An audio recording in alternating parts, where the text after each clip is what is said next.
নমস্কার, বলছি মণি সরকার। জয় শ্রীরাম। অযোধ্যায় গেলাম, সেখানেও পেয়েছিলাম। আবার পশ্চিম বাংলায় এলাম, সেখানেও জয় শ্রীরাম। তাই আমি বলছিলাম, মোদি দাদুর কি ক্ষমতা দেখলাম, এ চমৎকার। মোদি দাদুর যেমন কথা তেমনই কাজ, ভারতবর্ষ করে নেবে একাকার। মোদি দাদুর কি ক্ষমতা দেখলাম, চমৎকার। মোদি দাদুর এমন ক্ষমতা দেখলাম বারবার, যত ছিল টাকার গদি এবার ভেঙে দিল নরেন্দ্র মোদি। এ টাকা আগে জমা দিত যদি, কালো হতো পরিষ্কার। মোদি দাদুর কি ক্ষমতা দেখলাম, চমৎকার। মোদি দাদুর এইবার মোদি দাদু পাঠালে কাউকে SIR আর বলছে, পিতার গর্বে বাড়ি গাড়ি, নেত্রীদের গহনা শাড়ি, কাগজপত্র নেই যাদের বাড়ি, বলছে বাড়ি ছাড়ো তাড়াতাড়ি, বাংলাদেশে হও গে পার। মোদি দাদুর কি ক্ষমতা দেখলাম, চমৎকার।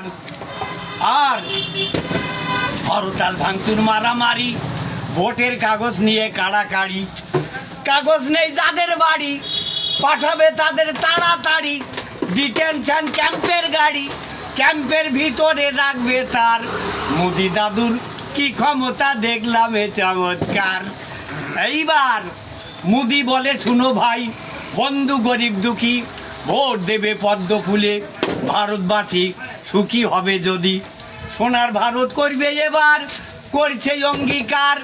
আরো কি করলেন মোদি সরকার, 500 টাকা 1000 টাকা মোদি করে দিল বাজার ফাঁকা। এ টাকা সিন্ধুকে যাচ্ছে না রাখা, এ টাকা সিন্ধুকে যাচ্ছে না রাখা, ব্যাংকে হুড়োহুড়ি জনতার। মোদি দাদুর কি ক্ষমতা দেখলাম, চমৎকার। আর নমস্কার নমস্কার। আর বলছি যে 5 লাখের বেশি আয় যার, আয়ের কর দিতে হবে তার। যদি কেউ ফাঁকি দেবে দোকানদার, বড় বাজারে কোটি কোটি টাকা সোনার দোকানদার, যদি কেউ ফাঁকি দেবে তাহার ভিতর, দেখুন মোদি করবে তার বিচার, ও দেখুন মোদি করবে তার বিচার। মোদি দাদুর কি ক্ষমতা দেখলাম, চমৎকার। আর ভোটের সময় হায় জনগণ, দেশের জন্য মায়া কান্দন, কাগজ নেই যে কজন, পালিয়ে যাচ্ছে দেখছে পাই এবার। মোদি দাদু